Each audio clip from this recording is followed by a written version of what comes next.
အခုတလောမီပိုးကောင်ကြိုက်လို့ခန်းစားရတဲ့ post တွေ video တွေကိုတွေ့လာရပါတယ်။ဒါကြောင့်မီပိုးကောင်နဲ့ပတ်သက်တဲ့စောင်းရန်ရှောင်းရန်တွေကိုပြပြပါမယ်ရှင်။အကယ်၍များမီပိုးကောင်ကမျက်လုံးဒါမှမဟုတ်မျိုးပွားအင်ခါလိုနေရာဒေသတွေမှာထိမိပြီဆိုလို့ရှိရင်တော့ဆေးရုံဆေးကန်းအောင်သွားဖို့တစ်ခါလေးတက်တွန်းလုပ်ပါလိမ့်ရှင်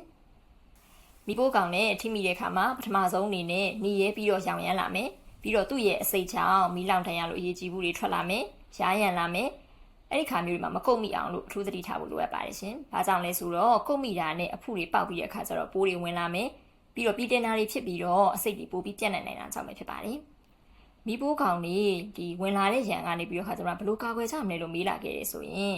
အချက်လေးတွေကိုပြပြပေးပါမယ်။ညအခါမှာမီးအဖြူစာမီးဝါကိုထုံးပေးလို့ရပါတယ်။ပြီးတော့ညဘက်မှာတခါးတွေကိုတိကျပိတ်ထားရမျိုးလေးလုပ်ပေးရပါမယ်။ချင်းလုံးစကားတွေကိုလည်းတက်ဆင်ပြီးတော့သုံးပြနိုင်ပါတယ်။